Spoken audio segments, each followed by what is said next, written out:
What's up? My name is Eric Butler. This channel is called Report and Opine. I am back, and from the Daily Beast, Berkeley's $220 million mistake exposed in massive deal with China. So when you're talking about $220 million, I don't really think mistake is the right word to use. This was probably very calculated, and it wasn't that long ago. We had a story of a sports announcer who made a mistake on air, and it cost him his job of 20 years. So with $220 million on the line over at UC Berkeley, is anybody going to face consequences for this? Will anybody be fired for this? Or are we to understand that cutting backdoor deals with China is just not as bad as accidentally dropping something that sounded like an N-bomb on TV when discussing the Negro League Baseball Museum and how amazing of a time you had there? Neither here nor there. They say, UC Berkeley repeatedly neglected to disclose its deal with China to the U.S. government. So more than once, according to the Daily Beast, which of course is a terrible commie pinko left-wing rag, and they're on UC Berkeley about this, so you know it's probably pretty bad. UC Berkeley has failed to disclose to the U.S. government massive Chinese state funding for a highly sensitive $240 million joint tech venture in China that has been running for the last 8 years. So for 8 years and $240 million, they didn't say anything. I'm sure that was just a mistake. The university is not registered with the U.S. government that it received huge financial support from the city, see, can't make those mistakes, of Shenzhen for a tech project inside China, which also included partnerships with Chinese companies that have since been sanctioned by the U.S. or accused of complicity in human rights abuses. So Chinese firms that have been sanctioned and are accused of human rights abuses, they've been doing business with for nearly a decade now. So good thing they got rid of that guy who said Negro League. That was a bridge too far. The university has failed to declare a $220 million investment. So what happened to the other $20 million? The first line said 240. I don't know. Maybe they'll let us know. This is a really long article. Has failed to declare a $220 million investment from the municipal government of Shenzhen to build a research campus in China. A Berkeley spokesperson told the Daily Beast that the university had yet to declare the investment announced in 2018 because the campus is still under construction. Oh, of course, that makes sense, right? We're still working on it. We were definitely going to tell you as soon as it was finished. However, a former Department of Education official who used to help manage the department's foreign gifts and contracts disclosure program said that investment agreements must be disclosed within 6 months of signing, not when they are fully executed. Now, I don't want to jump to any conclusions, but it was probably because there was a different president who wasn't so buddy-buddy with China, like Beijing Biden is now. So they might as well have done it on Inauguration Day, but I'm no expert. Berkeley admitted that it also failed to disclose to the U.S. government a $19 million contract in 2016 with Tsinghua University, which is controlled by the Chinese government's Ministry of Education. The project's Chinese backers promised lavish funding, state-of-the-art equipment, and smart PhD students for Berkeley academics researching national security sensitive technologies, according to contract documents exclusively obtained by the Daily Beast. After the project got underway, Berkeley researchers granted Chinese officials private tours of their cutting-edge U.S. semiconductor facilities and gave, quote, priority commercialization rights for intellectual properties they produced to Chinese government-backed funds.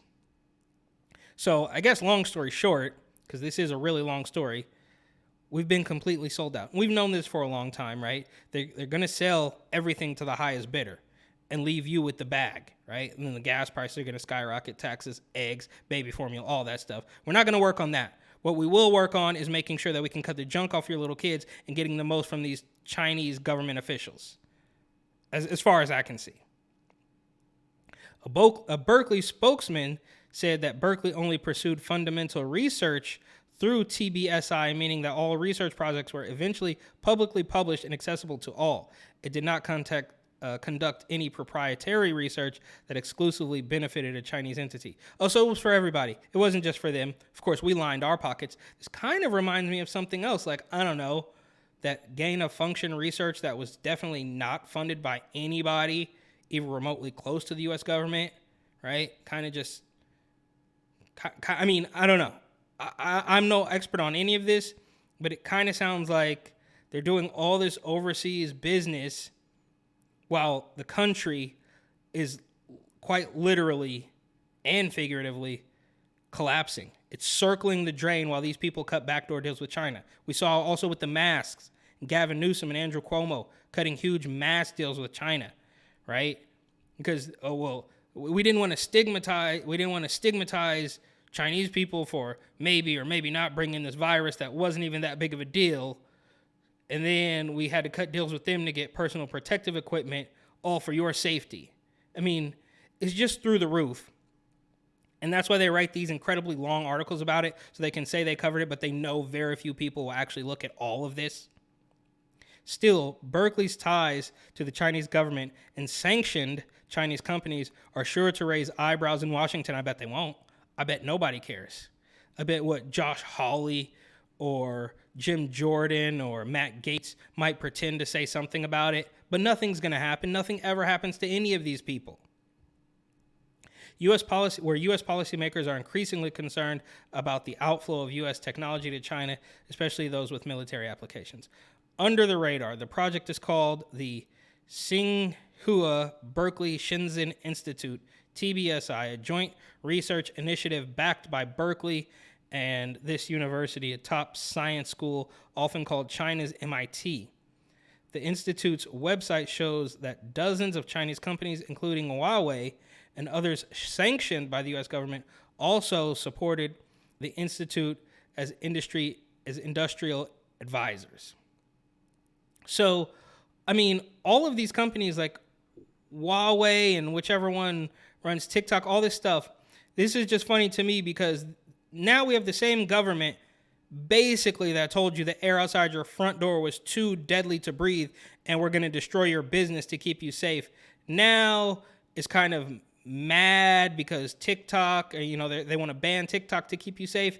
And I just think those are you can't be trusted now, right? You've been lying to us the whole time, and now you want to say, oh, we're going to ban TikTok for your safety. Meanwhile, we're cutting these backdoor deals with Chinese scientists. None of it adds up. It's all so murky.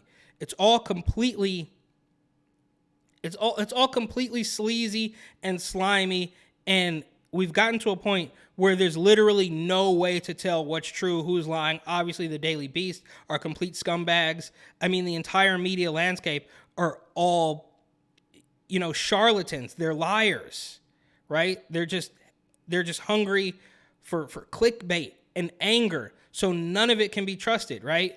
And a long, long time ago, you could maybe read an article and say, wow, this is interesting. But now it's like, well, how do I know who's telling the truth? What's actually happening?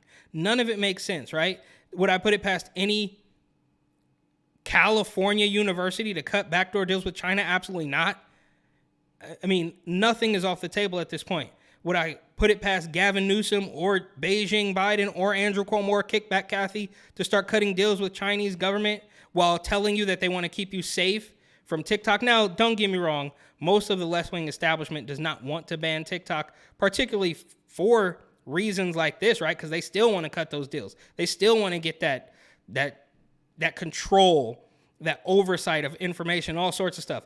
But it's just been so diluted that nobody can tell what's going on. And I think that is, of course, on purpose. Through TBSI, Berkeley built an unusually close partnership with the Chinese government. Berkeley's then Vice Chancellor, Patrick Schlesinger, said in 2015 that the active participation of Shenzhen municipal government is an unusual feature of TBSI that sets it apart from other U.S. universities, according to meeting minutes obtained by the Daily Beast. So somehow the Daily Beast was able to get minutes from this meeting. Kudos to them for that, I suppose. And yet Berkeley never disclosed a single cent of the financial support it received from Chinese sources to the federal government for TBSI, possibly not complying with the U.S. disclosure that law requires universities to report large donations from foreign sources.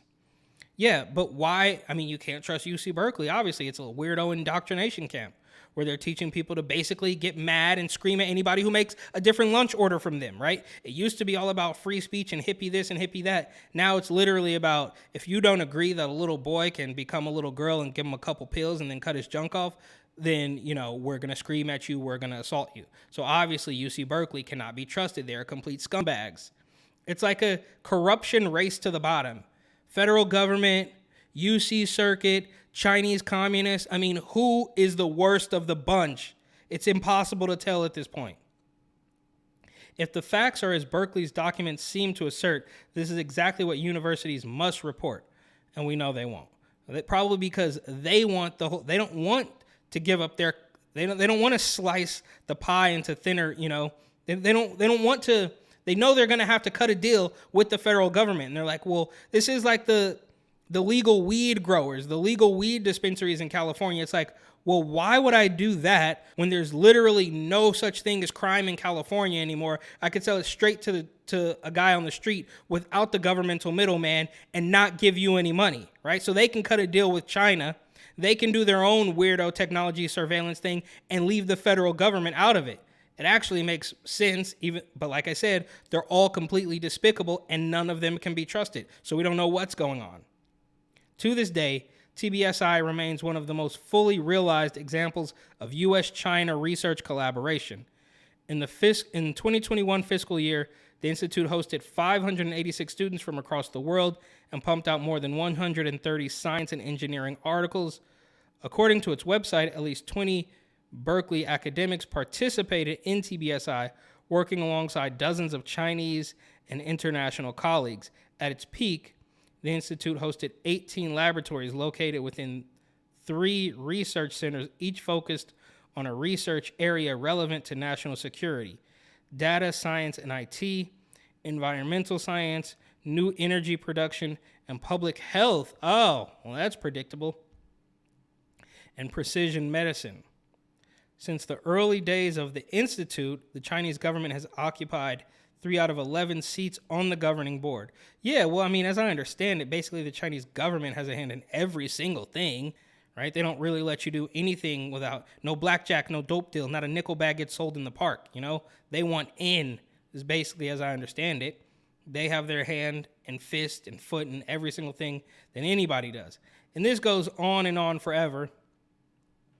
It's probably not worth reading, right? I mean, you could write this whole dissertation to basically say that UC Berkeley is completely corrupt, the Chinese government is completely corrupt, and the United States federal government is completely corrupt. There's the cliff notes for you.